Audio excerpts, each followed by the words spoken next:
What's going on, everyone? We hope you had a great weekend and are ready for an exciting end to the year. As we all know, the stock market has been getting crazier and crazier in the short term, and that isn't going to slow down anytime soon as we are heading into what's known as the Santa rally, which is historically one of the strongest points of the market for the entire year. In this video, we're going to cover everything you have to know, and we're also going to cover some key stocks to keep on your radar. The market's getting crazier and crazier, and I have a good feeling that the end of 2024 is going to be a crazy one. Yeah, me too, Mike. And the market is definitely getting crazy. Like you said, we keep looking at the volatility index. It was up a ton last week and started to fall off a bit on Friday. Looking at the heat map, Mike, 89% of stocks in the S&P 500 were in the green on Friday with a big recovery day after all that selling pressure that came in after the FOMC meeting. So this was a good positive. Now, not everything was in the green. Meta was down in the red. Tesla was down in the red once again as well. So there was a couple of stocks pulling back, but everybody's really focused on right now what's going on with the holidays. So I figured first things first, we'll talk about when the markets close next week. So it's a little bit strange. So first thing, on Tuesday, the market will actually close early next week at 1 p.m. Eastern time. So keep that in mind. On Tuesday, there will be an early close at 1 p.m. On Wednesday, then the market will be closed, and then we'll be back to trading for normal on Thursday and Friday. So there'll be an early close on Tuesday. That's kind of the weird part there. Be a little careful as we trade, but I'm really happy to be into this time of the year, Mike, because some of these stats are pretty damn good. That's for sure. Yeah, well, let's get right to it then. So starting off on like a broad sense, we can see that the month of December is normally a pretty good month. Here we can see how December returns have been going all the way back to 1970. And, it's safe to say that it's pretty positive. And, some years, like in 1991 and 1971, December's had 8% returns, which is kind of unheard of. But, of course, it doesn't have to be that crazy. It could be one of the many Decembers that we saw throughout history that ended up being, decently good. While this is good to see, and while we know that December is mostly positive, when we zoom in on this data a little bit more, we can see that more specifically, a lot of the positive returns actually come in towards the second half of the month. You can see on this chart here, we really start to see that average uptrend come into around that December 15th to December 16th area is when it truly starts. When things really start to get exciting is when we look even deeper at the 7 trading day segment known as the Santa Rally. Basically, for this year, the Santa Rally technically starts on December 24th and it technically ends on January 3rd. This is a 7 trading day period in the stock market that includes the last 5 trading days of the current year and the first 2 trading days of the next year. This segment is historically the most likely segment for the stock market to increase than any other point of the year, and a lot of times the uptrend tends to be pretty strong as well, as we can see on the data here. Yeah, this is awesome. I can't believe how good sometimes these rallies end up being. Whenever you start to see some of these good gains from the Santa rally, like let's just say 2000 to 2001, with that 5.7% Santa rally move, January ended up being pretty good. Now, I will say Q1 didn't end up being the best that year, but hey, at least January was. And, a lot of times looking at the positive years, at least January ends up continuing pretty well. There is some data on here, though, that is a little striking to me, Mike. It seems like, though, that if there does happen to be a red year, January ends up being pretty dang red. So that is a bit of a worry. So this is definitely going to be a very pivotal 5 trading day stretch here. This is going to be a big one, that's for sure. No doubt, and I think that's what the main takeaway is. While we can all sit here and look at all of these great historical statistics saying, wow, this part of the year is normally such a great time of the year, and while that's true, it doesn't necessarily mean anything because, sometimes there are red years too. And as we can see by looking at this data, when there is not a Santa rally, there tends to be a decent pullback, which I think is certainly worth noting. While it's great to see positive positive runs when Santa rallies, you also have to be not only mentally prepared, but also, like in a trading sense, prepared to, play the opposite side as well, because there have been multiple instances throughout history where we see like a little mini Santa crash, and then like Tom, alluded to in the last chart, that also tends to spill over into January as well. It does, and some of these are pretty bad Januaries too, like down 5% in 1999 to 2000, down 6% in 2007, 2008, then 2015, 2016, down 5% again. Those are some pretty bad numbers, with the average being 3.4% in the negative. So pretty rough there if it does end up being red. So I'll definitely be watching this Santa rally very, very close. I think that my favorite Santa rally chart is still this one, Mike, which shows that the second half of December is normally pretty dang positive. So I'll definitely be watching these ending few days here for a nice end of the year pump. If it doesn't happen, I don't know. We might have to be careful for January, especially with all the volatility coming in lately. I'm getting a little bit worried here that Santa might not come to the rally, but we'll see. Obviously, there's going to be a fun next 5 trading days, that's for sure.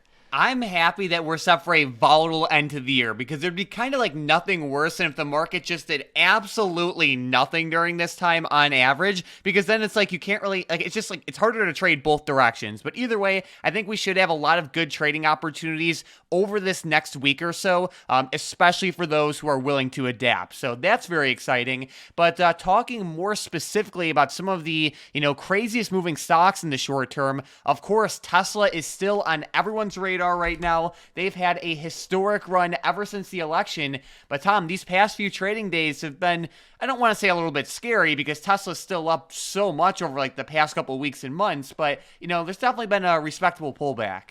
There has, and I would say Friday it was definitely a worrying sign for me, because the overall market did pretty well on the recovery that day, and many other tech stocks out there, as we can see on the heat map, did amazing, and just stocks in general, right? Not even tech. I mean, we even had Airbnb up 4%.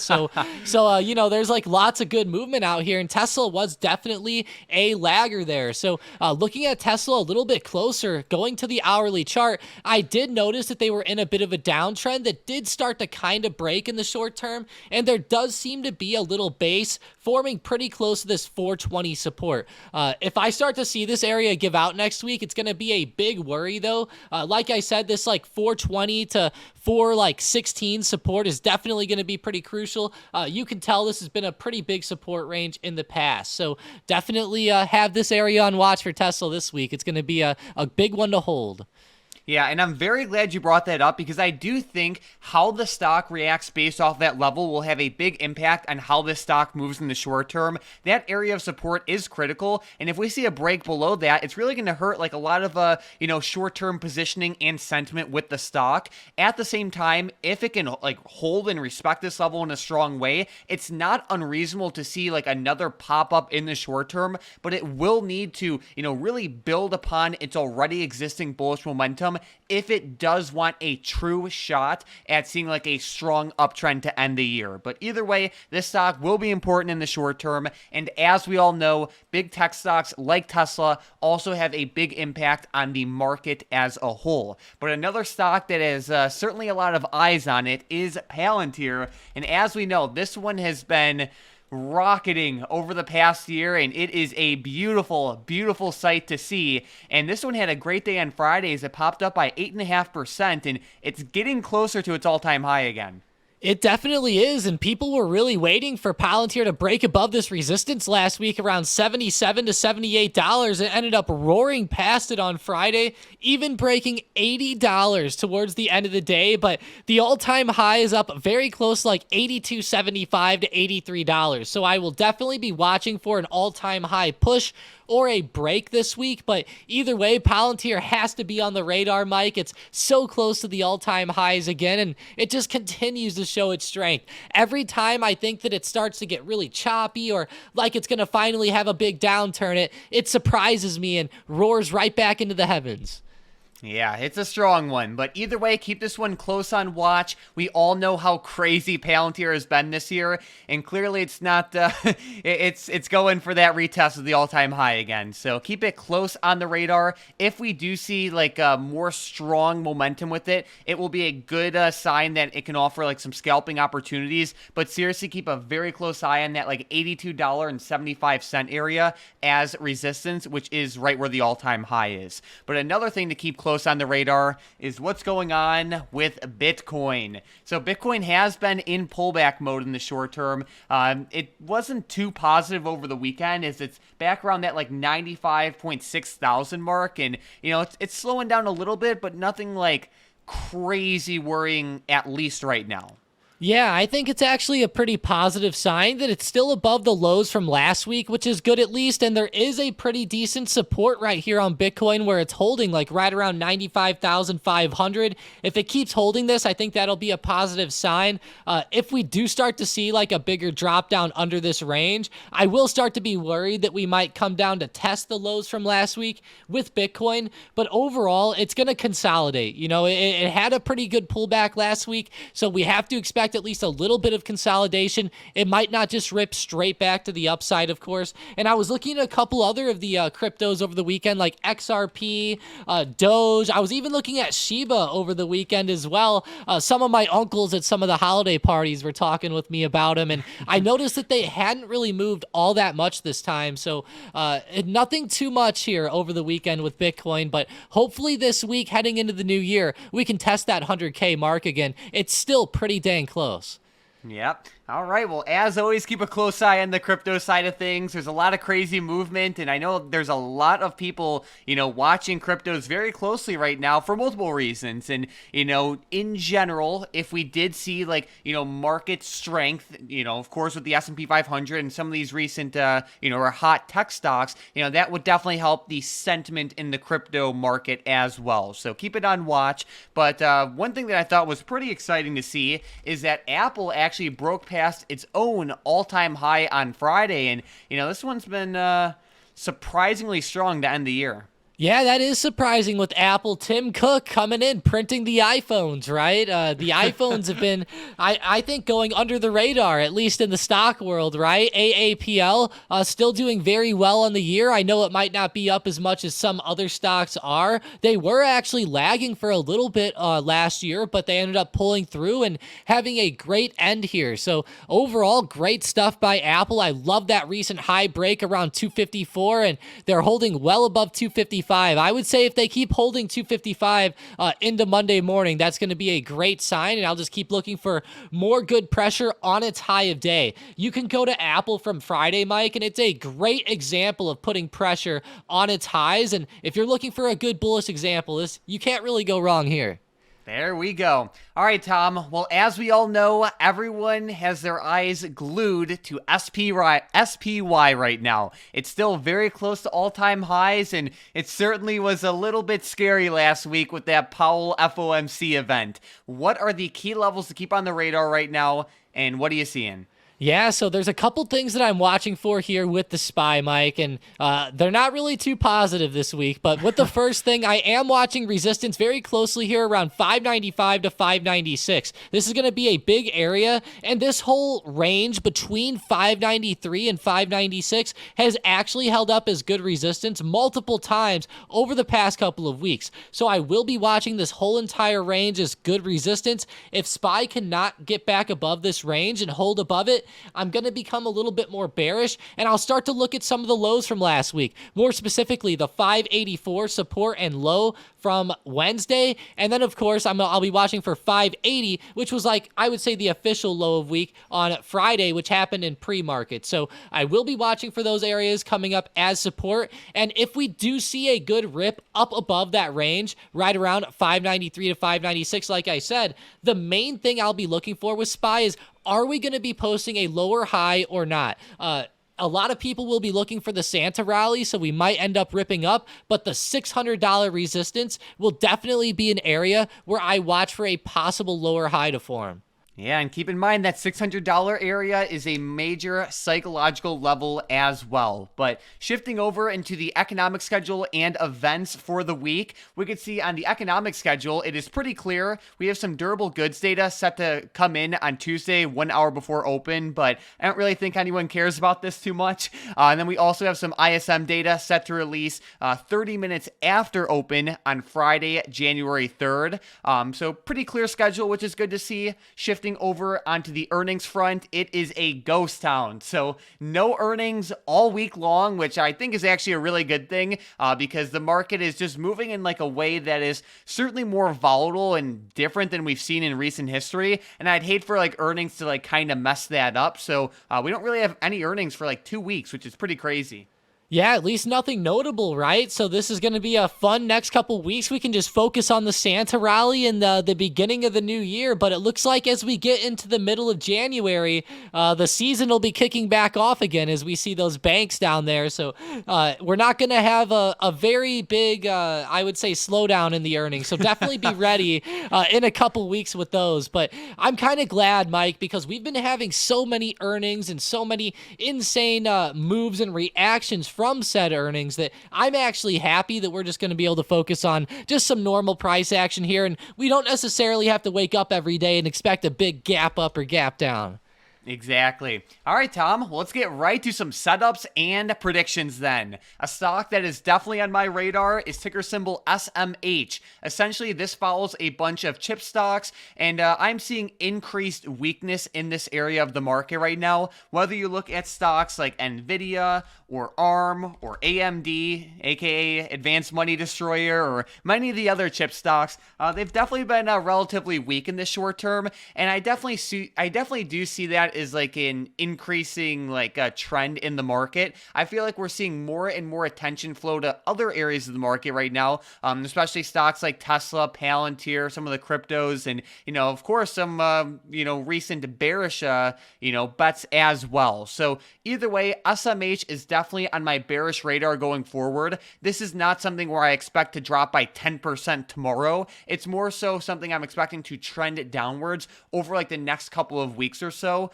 And one key thing is that I would really like SMH to stay below that $245 resistance. Yeah, that'll be pretty big for it this week. I know that SMH tried to touch 245 last week on Friday, so staying under there would definitely be a great sign here. I will keep it on the radar too, as there has been a lot of increased weakness with the chips. With my first play, I'm looking at Plug Power to the upside. Plug actually had a pretty good run on Friday, up 11%, and I'm watching a pretty key resistance around $2.60. So if I see Plug rip above that high of day and break 260, I will keep watching it to the upside.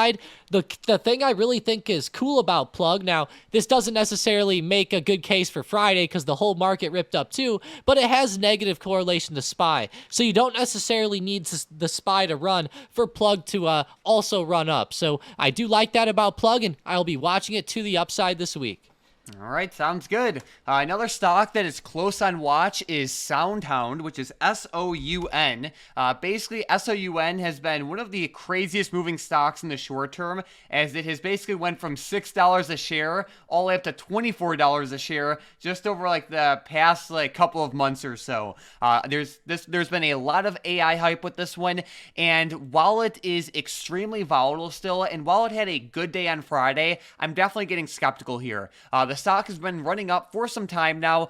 We are making lower highs intraday, which definitely shows increased selling pressure and the urgency of it. At the same time, we are seeing some weakness in the market as a whole, and just the whole setup is just showing signs of weakness in my opinion. So for that reason, SOUN is definitely on my bearish radar, but with a stock as volatile as this one, you can't just say like, okay, I'm bearish on SoundHound and then, like trade it in a bearish way and then cross your fingers and hope for the best. You have to like really adapt with it because of how crazy and volatile it is. So with that being said, there is some absolutely major resistance right around this like $24 area. If for any reason like if we broke above that, that would be like a major red flag and would be something where it's harder to justify still being short in the play. But where this current stock is up to that level, in my opinion, is a reasonable risk relative to the reward. I do not expect this stock to fall significantly, tomorrow. But again, it is something that can happen over the course of multiple trading days. But either way, it's on my radar.